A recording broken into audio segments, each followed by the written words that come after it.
Hey, we're going to talk about a city today. A city so dark and so wet. Gotham, a city of dark wet. And wet dark.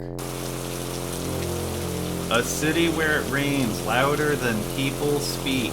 A city gripped by crime and perpetual overcast. Where characters are as two-dimensional as their motives are one-dimensional. SadBoi here. Today I'll be discussing The Batman, a Matt Reeves movie that released on March 4th, in the year of our Lord, 2022. This movie has released to mixed reviews. Some call it amazing. Others say it's filled with bad dialogue and poorly established relationships. So who's right? The people claiming this gritty Batman filled with social commentary is just what the doctor ordered? Or the cynics that think it is an absolute steaming pile of guano, and that The Dark Knight is the only Batman movie we'll ever need? Was it really that bad? Was there anything about this movie that was good? And can future installments be saved? That's what we will be discussing today. So, first things first, what are the components of a movie? If we're going to judge a movie, then we need to establish what we're judging. Otherwise, we'd just be whining on the internet, and that's the last thing we want to do. There's a lot of debate about how many parts a movie has, but for the sake of simplicity, we're going to say there are 5. Editing, sound, mise-en-scene, cinematography, and narrative. Editing is pretty easy to understand. It's the act of organizing the images and audio of a movie. This is key because if you don't do this correctly, then no matter how good your parts are, the quality of your final product will suffer. Editing has 2 components, visual and sound.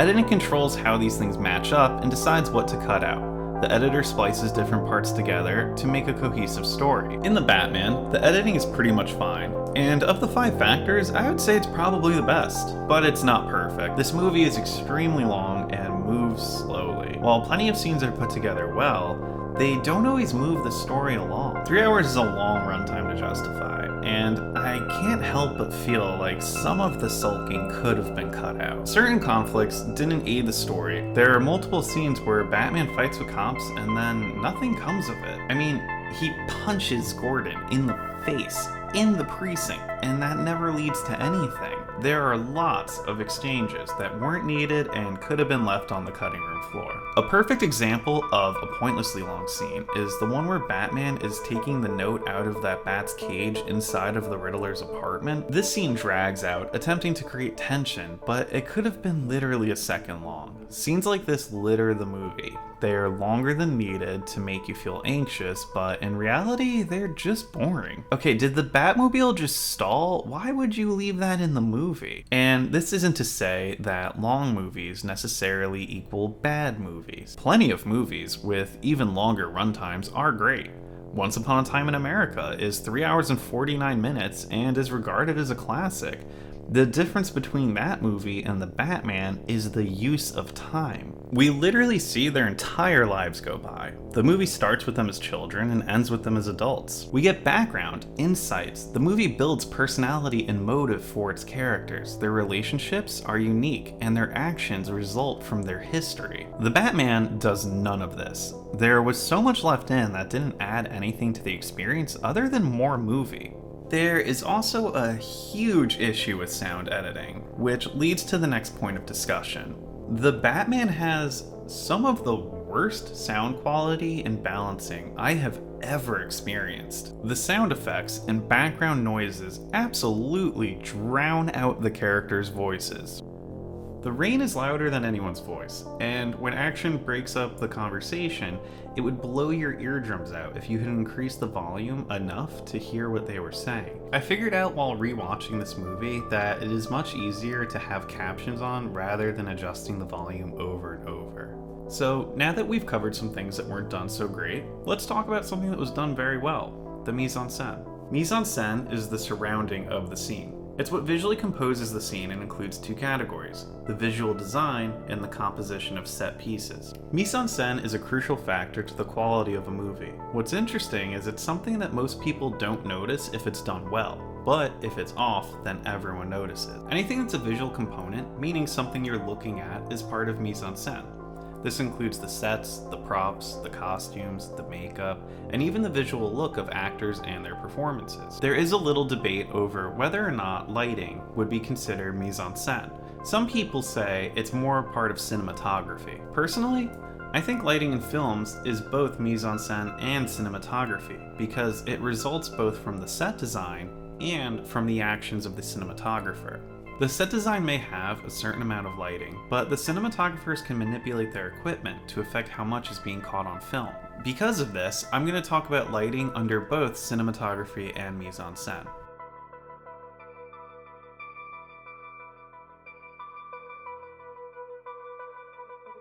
Although I didn't love Riddler's costume, I still think it was a realistic design for a villain, and a well-done conversion of an over-the-top comic character into something you might see in real life. Colin Farrell looked absolutely amazing. They convincingly transformed him into the Penguin. Batman's costume looked great. Something about it was so clean in its design. It looked high quality, but also realistic at the same time. I compared this to other Batman movies, and I have to say, there was just something about this design that really worked. Catwoman's costume, on the other hand, was shit. There was no reason to call her Catwoman in this movie other than the fact that she was a cat lady. The mask was lazy and wouldn't actually act as a disguise. They went a little too far in the direction of realism for this one. How hard would it have been just to add some cat ears to the costume? The set design was detail-oriented. Like most parts of the movie, you could really tell that competent professionals worked on this. But it is a rip-off of Seven and Zodiac. The aesthetic of this movie was just taken from other movies. It felt like it was imitating multiple visual styles at once, but rather than turn out something unique, it seemed like they just borrowed sets from these other movies. Props were very good. There was even a neat little detail of an Italian lamp in the Penguins Club designed by Martinelli Luce called the Pipistrello Lampada, which is Italian for bat lamp. The problem is, though, that many of the details in this movie were difficult to see. The whole movie is too dark. There are only a few colors that are ever really used: blue, gray, orange, yellow, and black. Everything is drowned out by too much contrast. Even scenes shot inside of rooms that have multiple sources of lighting are extremely dark. Falcone's scene where he's talking to Bruce is a really great example of this. He's surrounded by multiple lights, yet the room is still very dark. This is a huge issue that negatively affects the quality of the mise-en-scène. You can't appreciate the work of all the talented individuals who made this movie. Going back to what I said earlier about how this movie is just kind of a visual ripoff of other successful, dark, gritty movies, this movie failed to do what those movies did so well: have contrasting shots of clean, well-lit areas. By using a variety of settings, you keep the audience from experiencing habituation. Rotating the environment keeps the setting stimulating. If the movie always looks one way, it doesn't matter how compelling the presented visual is. The audience will grow numb to this over time. By rotating settings, lighting, and colors, you engage your audience by giving them something new to look at, which enhances the effect of these settings. By this time in the movie, we're used to no light, so this very unique scene is made boring by following dozens of nearly identical shots. If there had been brighter scenes with more light and color variety, the creativity and amazing execution of the scene would have really stood out. Instead, it's just now the darkest of dark scenes in a movie that is dark. But most of these scenes' issues don't just stem from problems with lighting sources and set design. The cinematography is behind a lot of the visual flaws. Cinematography is a practice which is both technical and artistic. You need to have the technical understanding of the equipment, such as cameras, filters, lenses, and film types, in combination with the artistic understanding of angles, composition, movement, and the understanding of the audience's experience. And while the artistic element was executed masterfully in this movie, the technical side fell apart for seemingly one reason. Apparently Matt Reeves and the cinematographer Greg Fraser intentionally made the movie this dark. Please excuse my lack of technical knowledge with what I'm sure is an oversimplified explanation, but essentially, they printed digital images onto actual film, and then they used a bleaching process to create high contrast visuals. This creates a highly textured look, which anyone needs to admit, the textures in this movie are very crisp. But as a result of this process, the lighting quality seems to have really taken a hit. This leads to not being able to see many of the visuals in the movie, which is a shame considering otherwise, the film is shot beautifully. I've watched this movie multiple times now, and I can't really find any issues with the film other than the lighting. The shots are framed, composed, and captured, all in a way that reflects care and attention. I'll be the first to admit that Reeves and Fraser undoubtedly know significantly more about filmmaking than I do, but I think that the process they put the film through really hindered their final product's quality. I've seen some edits online of people manipulating the lighting and the contrast, and there was a major difference. It's disappointing how much hard work and execution was just covered up. So we have in this area these very geometric shapes in these very bold colors here, and then the thick black lines are coming here, always drawing the eye to here, and then over everything, just white. Just layer after layer after layer of pure white, until you can see nothing of the painting below. At this point, I have to make a quick addition. When I went back to take out scenes to make this video, I noticed something weird.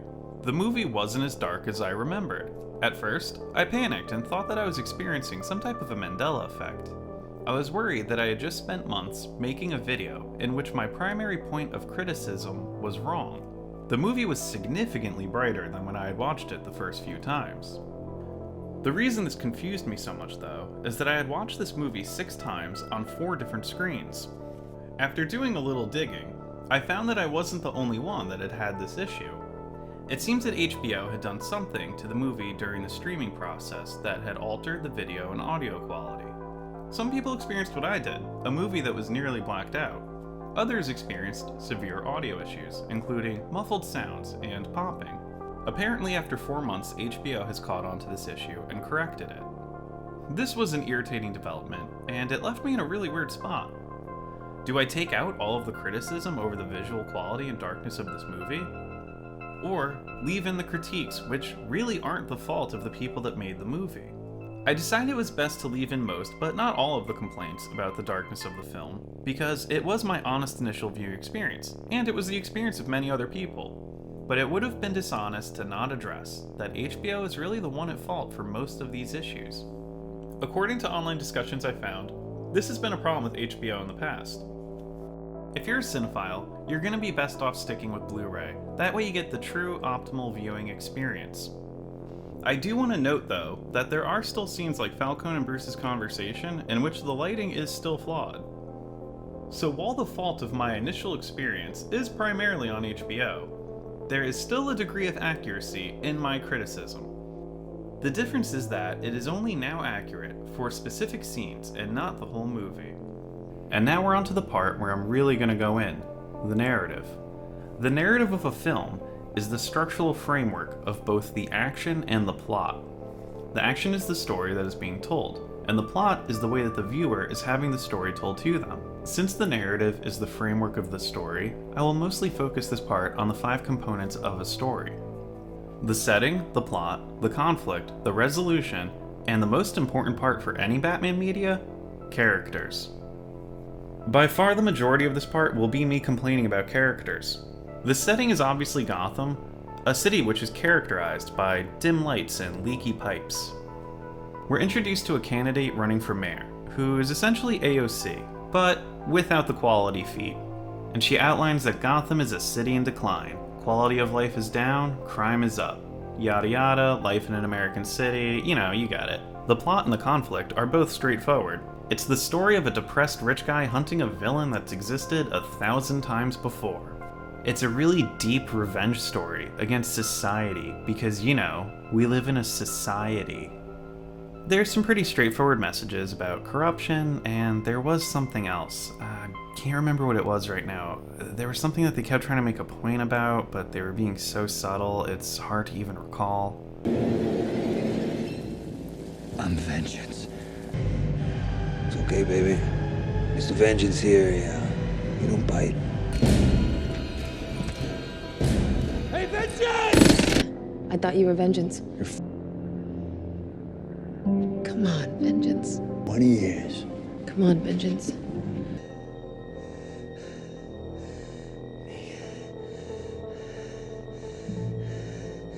I'm Vengeance. Oh, it was Vengeance. The resolution is exactly what you would expect from a superhero movie. The Riddler is caught, mostly by his own free will, and then the final evil plot starts. Batman and Catwoman team up to save the day. It's filled with awkward tropes, especially the needlessly long gun scene where the dude totally could have just killed Batman. That part was really weak. Dude, you had 8 seconds to pull that trigger. Now to get into the meat of it, and the source of most of this movie's awkwardness, the characters. Everybody knows that a Batman product will only be as good as its villains, but there weren't just issues with the villains. Batman and some of the supporting characters were also just off, but they aren't all too bad.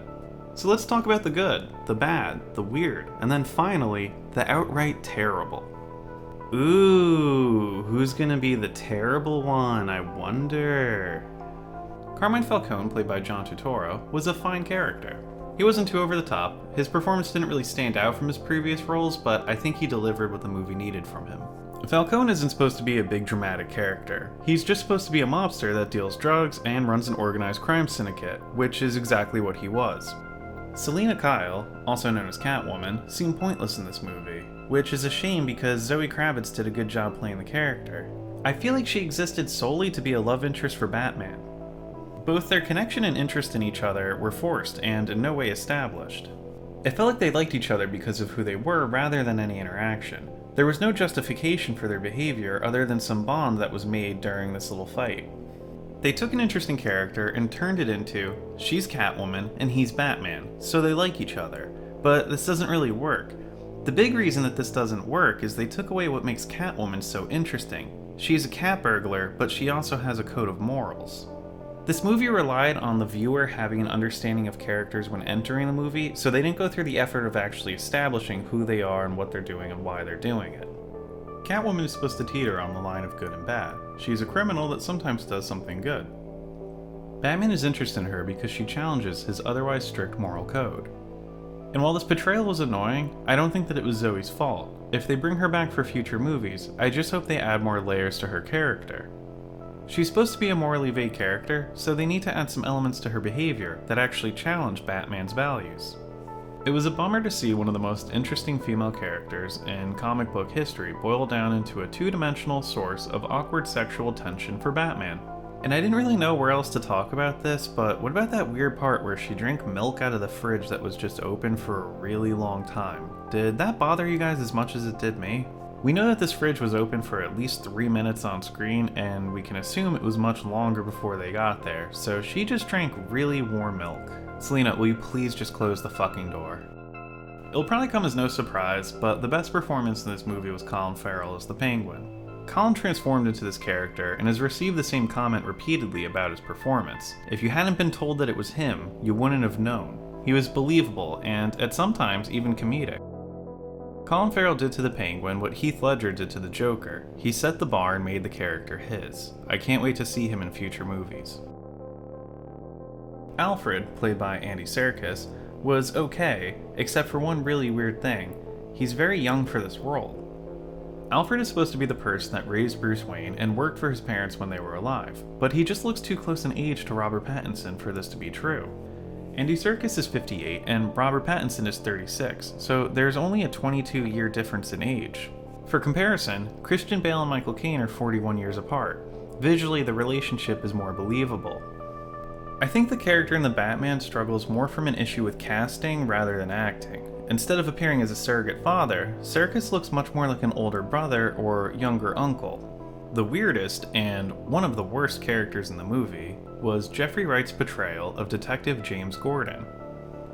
The best way to describe his character in The Batman is a combination of Danny Glover from the Lethal Weapon series and Jordan Peele's Black Republican character. I kept waiting for him to say, I'm too old for this shit. He repeatedly speaks in a deep gruff. At multiple points, Gordon and Batman have a gruff off. It comes across as Jeffrey Wright wanting to be the Batman so bad, so he just wanted to show off how gruff he could speak. And I feel like at this point it's important for me to clarify something. I've seen a lot of people online criticizing Wright and Kravitz's roles in these movies because of their race. I need to stress that no part of this critique is based on their race.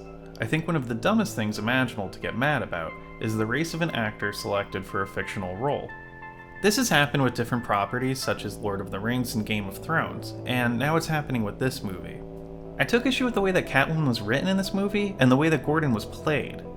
I strongly believe that if you're a person that cares about the race of actors being cast, especially for fictional characters, well, kill yourself. Then there's Robert Pattinson, playing one of the most confusing Batmans I have ever seen. His character was a lot like the movie's overall visual experience. It was good, but it was very one note. He plays a depressed emo Batman and a depressed emo Bruce Wayne. Doing depressed emo for one or the other is fine, but doing it for both isn't a great choice. Batman and Bruce are supposed to exist in a state of duality. The character works better if Batman's one way and Bruce is another, both for the viewer and for the characters interacting with them. Batman and Bruce act so similar in this movie that it wouldn't really be difficult for people to figure out who Batman is. And not to mention that 3 hours of this is like hanging out with that angsty kid from high school. It becomes a little bit much. Did anyone else cringe during the opening monologue when he's describing how cool and tough he is in this big bad city? Or how about later in the movie when they show that he was writing that whole monologue in his diary? I mean, come on, he wrote Nocturnal Animal. Well, diddly Elcom Simpsons. Oh, jeez. He actually wrote diddly! And I think there's an elephant in the room that we need to talk about. Batman is 100% autistic in this movie. I'm not mocking autism or disparaging the neurodivergent community, by the way. I sincerely think that Robert Pattinson chose to play Batman as an autistic person, and that he did a great job with it. This is an interesting choice, and I love the addition of representation this creates. I mean, seriously, I can't think of any superhero movie franchise that has ever had a main character that is so obviously autistic. And to show that I'm not kidding, let's run through a few common autistic traits which are present in this movie.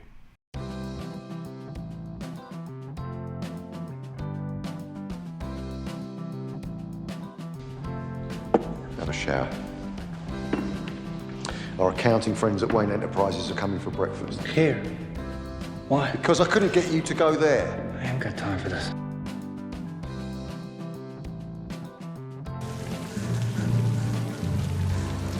Please don't hurt me.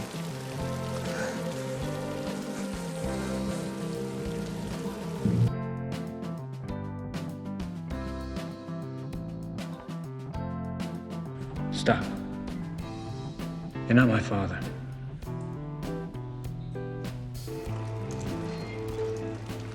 Hey, why am I starting to feel like a fish on a hook? I'm just looking for Annika. That's one of the guys I got into it with the other night. Looks like I broke his nose. Looks like a combination lock. Can we just cut it off? Not if you want to keep your head.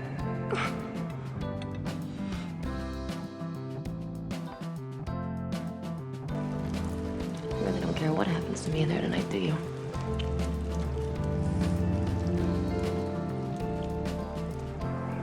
You asking me to stay?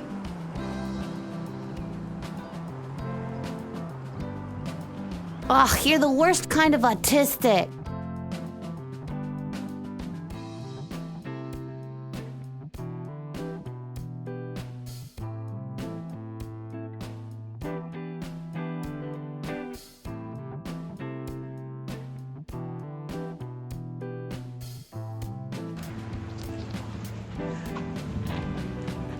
Excuse me.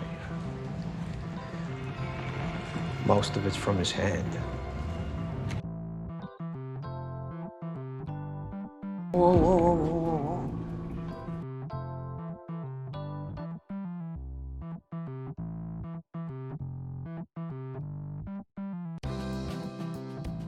whoa. Let's just take it off.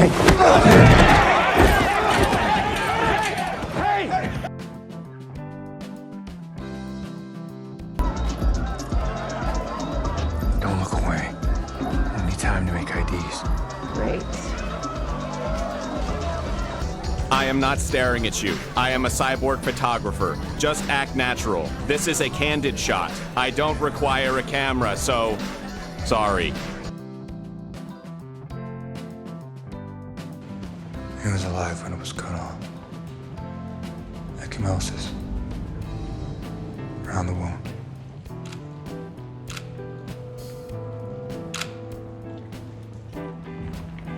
Not true.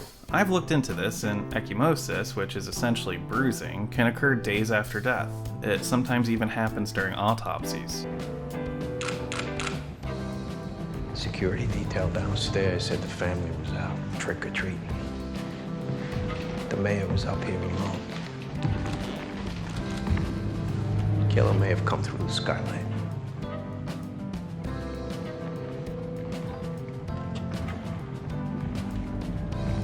He said there was a card.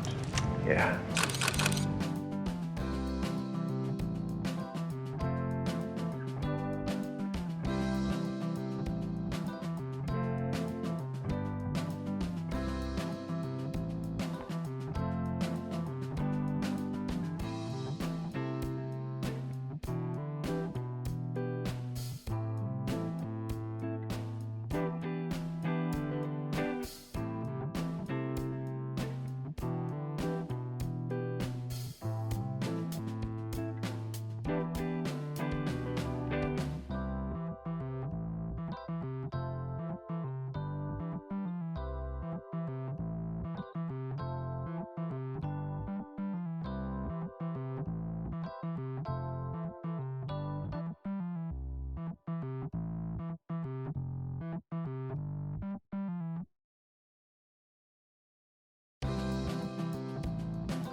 There you go. That's almost 20 examples, and I bet you I missed some. I personally loved this portrayal. It was brave and unique. Everything in this movie seems intentional, so I doubt this was by accident. Not even kidding, Robert Pattinson deserves an award for this. Or maybe we should cancel him. I don't know. I've saved the worst for last. I'm sure you figured out who it is at this point. Which character is so untrue to the source material and so redundantly contrived that it adds layers of frustration to the departure from its comic book self? The Riddler. How'd you like my riddle? I feel like it was just about as good as the Riddler's.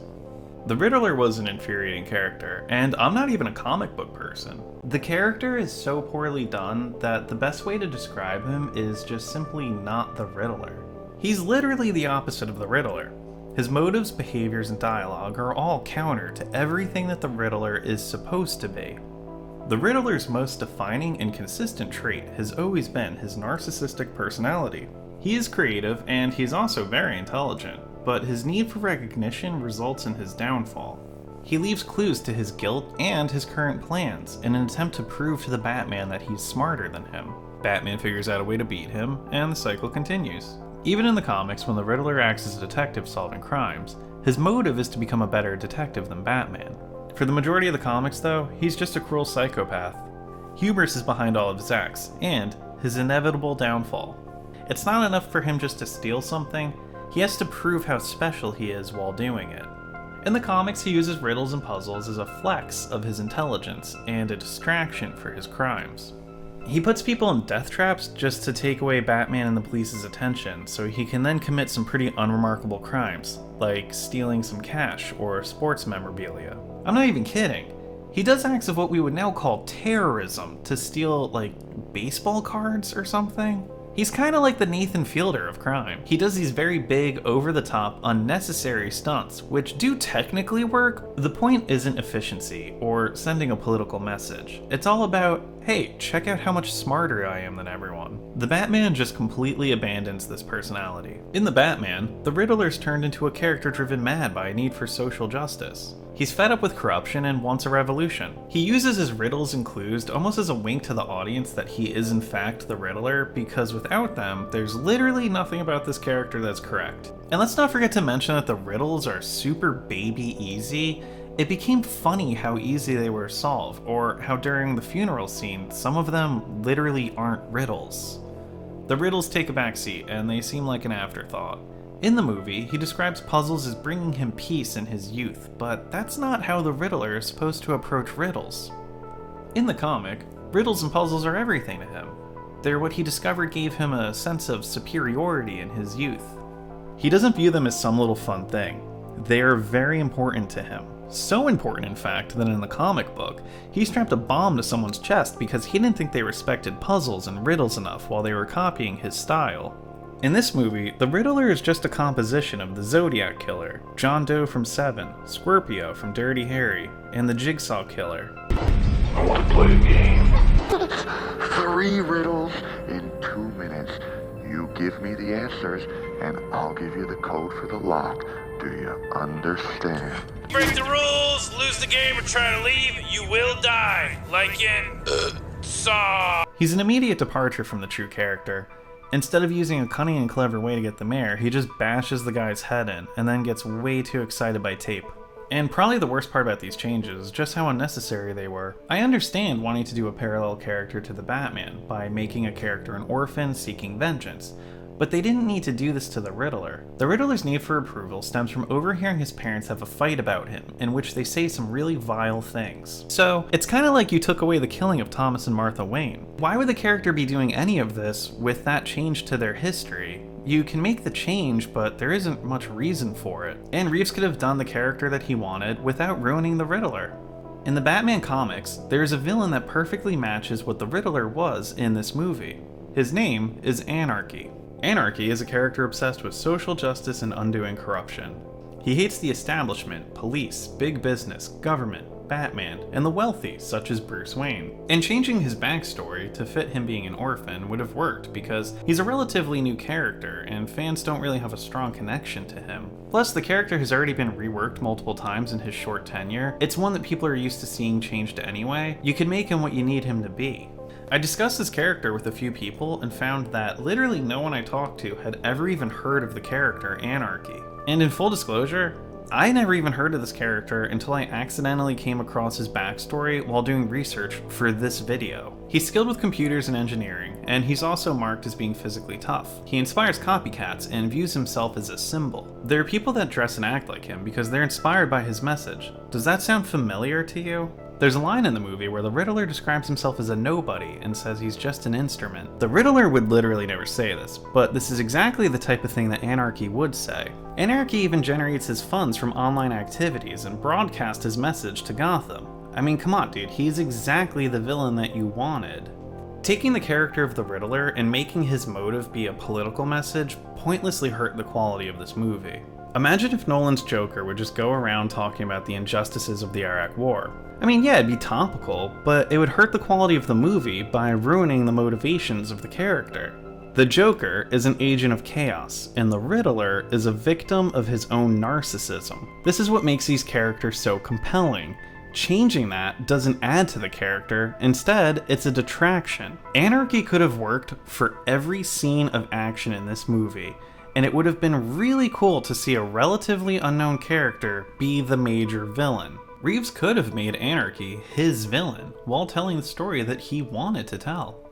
There is one part of the movie where they get it right. During the interview scene at Arkham Hospital, Batman tells Riddler that he's nobody, no one's gonna remember him, and he freaks. Remember, you're a pathetic psychopath, begging for attention.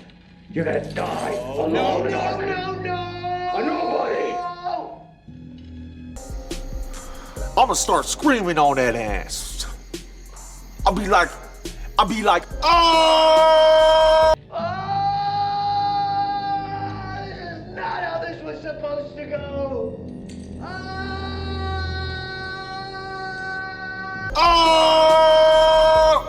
This part is messed up by poor acting, which made it almost comical. And not to forget that the Riddler in this scene is counter to himself in every other part of the movie.